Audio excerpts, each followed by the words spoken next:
be aware that there's a lot of information out there that is meant to make you afraid of ascending so that you don't actually ascend.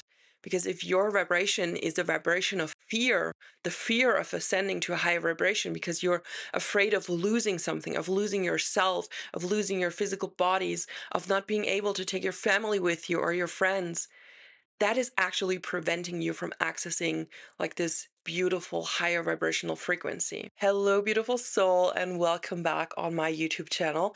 My name is Isabelle Gloria. I'm a spiritual leadership mentor and spiritual teacher, and I upload a video every week. You can also listen to this video as a podcast episode if you go to Spotify or Apple Podcasts or any other known podcast platform and search for Rooted in the Cosmos. So if you prefer to rather listen than watch, you can do that. But if you're already watching here on YouTube, make sure to leave a thumbs up and subscribe to this channel if you are only remotely interested in anything spiritual, New Earth vision, higher consciousness, 5D shift, all these amazing juicy topics. Today is going to be another Q&A where I answer your questions that you sent me via Instagram. I started a poll yesterday and a lot of questions came through, and a lot of them were circling around the new earth, this shift that's currently happening, and how we can cope with all the chaos in the world. So it seems a lot of you want to know more about the new earth shift, about the timeline split, about all these topics that may be a huge question mark for you. So the first question I received is not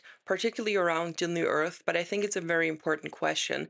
It is a question: how do we cope and balance ourselves when there's happening so much negativity in the world? Like, how can we cope with that on a daily basis? And what are the techniques that we can use to calm ourselves and to stay grounded even in the biggest chaos? What I'm going to tell you is probably not what you were expecting, but I think there is a ton of practices you can look up, a ton of ways on how to ground yourself, how to calm yourself in the moment. What I want to share with you is the responsibility that comes with being an awakened soul. The most awakened soul feel the most pain right now, not like because they're always physically in danger or they're always the ones being hit by like the bad things in the world, but on an emotional level, we are so aware of the weight of the world that it's unbearable at times. And the more conscious you are and the more of a bigger picture you see of the world, the worse this gets. And we really have to be careful to not fall down a spiral of negative thinking, of like giving up, of losing hope, and rather raise the vibration or keep the vibration as high as we can. If we are not personally affected by the things happening in the world, if we are personally affected, we are in survival mode. We cannot really do anything other than survive and try to cope. But if we are just seeing things in the news, or we hear things online on social media, or we just hear all these horrible things without being personally affected, it is our responsibility to raise our vibration and to give good energy to this world. Whenever we turn on the news, there is so much agony, so much misery that we could tune into and that could suck us in. And I really want you to realize that as a light worker, as an awakened soul, as a conscious being, the only thing that really helps in these moments on a collective level is if we keep up the grid of good energy. That doesn't mean that you should ignore everything and just don't care about what's happening in the world. It means that you should consciously take the time to center yourself and say, okay, my responsibility right now is to stay calm and keep my vibration as high as possible. If many people do that, we are still holding the collective energy of Earth at a pretty decent level. If we all fall down into like a dark hole, that is just making things worse because we are creating more of that low vibrational energy that allows things like that to happen or that accelerates anything that's happening in the world that's already bad. So, my technique for how to cope with the world around you and how to cope with bad news is first and foremost to ask yourself, does this personally affect me? If so, that's a whole different story. If you are not personally affected, ask yourself, can I actively change something about that situation that is worrying me at this moment? If the answer is yes, do whatever you can do to change that. But if it's something collective, something in the world, something that we hear in the news, and you're literally at home like, I feel so bad for these people. I feel so horrible what's happening, what's going on with the world, but I cannot change anything about it in this moment. That is your sign that it is your responsibility to keep the vibration high. So do everything you can to raise your vibration instead of being sucked into this pool of darkness with other people. Do something that feels good for you. Try to meditate on it. Try to send good energy to that place or that situation, whatever worries you. But do not allow yourself to be dragged down into this spiral of negativity. In my work, I teach something called primary pain and secondary pain. Primary pain is something that personally affects you, something that causes you pain, and that is coming from an external source and it's causing you pain, and you have to allow yourself to feel that pain. Secondary pain is taking on pain from other people because you are an empath, because you feel for them, but you cannot actually do anything about that. Neither does it affect you personally. This secondary pain becomes your primary pain if you allow yourself to fall into this hole of darkness, if you are being sucked into the negativity. Don't make secondary pain your primary pain, because that helps no one. That just further lowers the vibration. That makes things way worse for all of us. So always keep in mind, is this secondary pain that I cannot do anything about other than taking on the responsibility to keep up the vibration high? Or is that actually primary pain that I need to allow myself to feel? The next question is, and I have it here, what does the 5D shift mean and how can we practically prepare ourselves for this transition? That is a very good question. And I think a lot of people actually have a wrong idea of what the 5D shift is going to be. So I'm trying my best to explain it to you. When we think of dimensions, we have to think on a multidimensional level. So when you are shifting from one dimension to the other, it's not really a shift. It's opening up to a new layer of reality that you can suddenly see and access and interact in. So if you are watching this video right now, you are sitting with your physical body on like a chair or something, or a couch, or in your bed probably, and you have this physical body. But your physical body, even though this is the third dimension, the dimension of physicality, you are not just a third dimensional being. You are a multidimensional being. So you also exist on the first dimension and on the second dimension. The first dimension is the pure state of being, just you being here, like this state that you're in. The second dimension is a rudimentary version of polarity. So you are here versus you are not here. You exist versus you don't exist. The third dimension is your physical body. It's the physical reality that you interact in. And it's something that you are very hyper aware of because we are mainly acting in the third dimension. And because it's physical, it's so noticeable to us. But you also access the fourth dimension. Whenever you think, and that is basically all day because we cannot really stop thinking, we are always thinking something, you are accessing the fourth dimension. Whenever you have a thought, whenever you imagine something, whenever you dream, whenever you picture something, you are accessing the fourth dimension. You are very, very connected with the fourth dimension, and you're constantly accessing it without even noticing, without even knowing. So when we talk about a 5D shift, what is happening is that we are not switching from the third dimension to the fifth dimension as if we were placed on another dimension. We are just expanding our consciousness to higher realms. We may see more of the light spectrum. So we may also see other beings that vibrate on a frequency that we simply cannot perceive because we don't have the senses for it.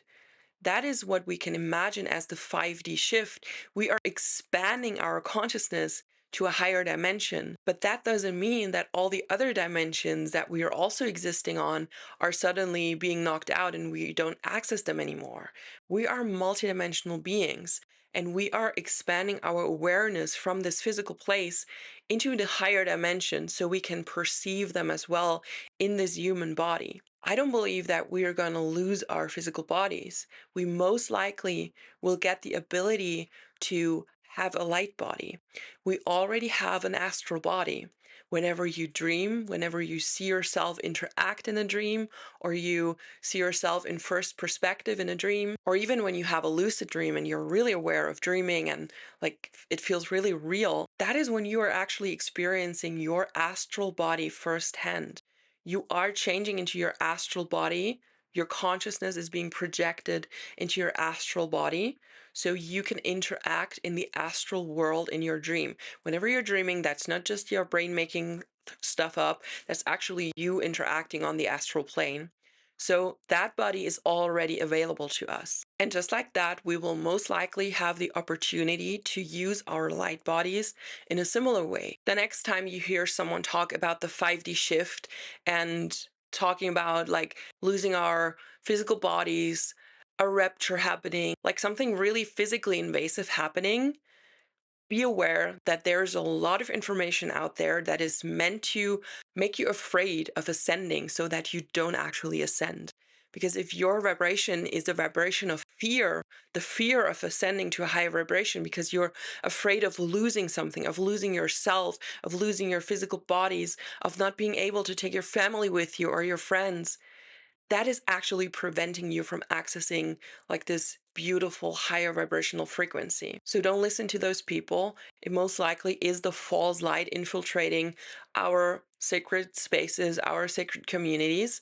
And I'm not telling you that you should go hate other people who preach that or who explain the 5D shift in that way. They may not be aware that they are accessing false information that they are sharing with the audience. So I'm not telling you that every teacher who teaches that we are going to switch to the higher dimension and we're going to lose our physical bodies and blah, blah, blah, blah, blah, and we need to die to do that or anything like that. I'm not saying that they are the source of the wrong information, but they may get their information from the wrong sources. And I personally believe that this information is purposefully spread to keep you from ascending because you're so afraid to do so, because it sounds so scary and so invasive. Well, it really isn't. Why does polarity exist on Earth if we are meant to ascend into a higher vibration? So basically this person is saying, why is anything evil even there? Like, why does it exist? This could be a whole nother video, but I really want to dive into this with you because I'm really passionate about this and about bringing that across. So inherently, there is nothing evil. We are all coming from the same source. We are all coming from oneness. So everything in existence, absolutely everything, even the most horrific things that you can think of, even the most horrible people or the most horrible beings in this universe, we're all coming from the same divine source. How do I break this down? I want to talk about the energy that helps this planet to evolve. A lot of people talk about Lucifer in a religious context. I want to talk about Lucifer in a spiritual context. Lucifer is what we know as the fallen angel. And that fits quite well because inherently there is no darkness, there is no evil, and everything that has turned dark or that has turned evil is what you could call a fallen angel. We've all been divine beings. We've all been part of the paradise, the oneness, that one beautiful energy. I just want you to go with the idea that we have a perfect world. We have like a paradise state on earth. Everything's beautiful. Everything is in alignment. Everything is one with each other. There is no other than there's just one being that is completely in alignment with itself. While that is a beautiful state to be in, and like this paradise we're talking about, this is also a space that doesn't allow any growth. Imagine this beautiful, aligned world as the Garden of Eden. But while it is the Garden of Eden, while it is very beautiful, it's also a prison for souls. They cannot evolve, they don't have free will, there's no polarity, there is no choice between A and B, there is no way for them to evolve and to ascend or grow as a soul. So, what needs to happen is that there is a polarity, that there is other than, because only through polarity they will understand what is right and what is wrong. You can only understand light if you know what darkness is, and you can only understand darkness if you know what light is. If you don't know one of the two, you have no concept of what you're dealing with or what you see. So to make this planet not only a prison in the Garden of Eden, but actually a planet that allows soul growth, there has to come in a polarity that gives an option to choose differently, to make a choice not in alignment with God, or on the other hand, to know what is wrong and still make the right choice. And that is when Lucifer, the fallen angel, comes in. Lucifer is a light being. We even call him the light bearer, the morning star. That light being sacrificed its own ascension to lower its vibration, to play the role of evil on this planet, so that the souls evolving on that planet have the ability to make choices, have the ability to know themselves, and to have free will. Without choices, there is no free will. Without A and B, you cannot choose. You have to have polarity, you have to have contrast. And because inherently evil doesn't exist, everything that you see in the world that is evil, that is darkness, it is just a consciousness playing that role. The people in those roles who are not aware of that because it all like went out of hand and they have lost their connection to why they are evil. They enjoy those roles sometimes. Like there are evil people out there. I'm not telling you to spiritually bypass and just live in love and light and say, evil is not real. I love everyone, no matter what they do, no matter how horrible they are. That's not at all what I mean. It is such a huge topic. I would have to go into it like for probably a whole series of videos. But I really want you to understand that all evil in the world, even the people in those roles, from a higher perspective, they are not evil. They are a consciousness, a group consciousness called Lucifer, that has sacrificed their own ascension to provide the negativity that we need on earth to further ascend and to allow the souls coming to earth to walk through the school of life and to learn and to evolve and to make choices and to know right and wrong, to know good and evil, to evolve on a soul level and to ascend on a soul level. Like I said, the people in those roles, they are not aware of that. They have lost the connection to their why. I am talking about the bigger picture of why darkness is here, why evil is here. I am not talking about the people who are expressing that darkness, who are carrying it with them, and who are also partly enjoying to be evil and to be powerful and to be all these things. I am talking about the higher reason for that, the spiritual concept around that. It is much larger than a human could be. It is much larger than our collective is. It is like a large spiritual concept that is happening on a cosmic level. It is something that is so far out that we have a hard time understanding it. It is part of creation, part of like sub creation and sub creators. There is like, I think you can tell there's like a whole series I could make around this topic. But to answer your question, evil on the world or darkness on the world is there so we can evolve as souls. We would not be able to evolve and to ascend if we didn't have polarity. So Earth is a very integral and important planet for souls to come to learn and to know themselves and to incarnate over and over and over on, because you have the task here on Earth to know yourself, to have a spiritual awakening, to awaken to the truth that you are not a human, but you are a spiritual, multidimensional being having a human experience. It's not as easy as it sounds, but that is the reason why we have darkness. We need the polarity to evolve. As always, I hope you learned something new and you could gain something from talking about these topics. I know we went really deep and it got really cryptic really fast. So let me know if that's something you're into. I personally love talking about these large spiritual concepts. I love sharing my wisdom, my insight with you. And I'm wondering if that is something that activates something within you, or if you're saying, like, this is way too far out there. I really want to have more tangible spiritual advice. So let me know in the comments. I would love to know. And that being said, I hope to see you in my next video. See you then.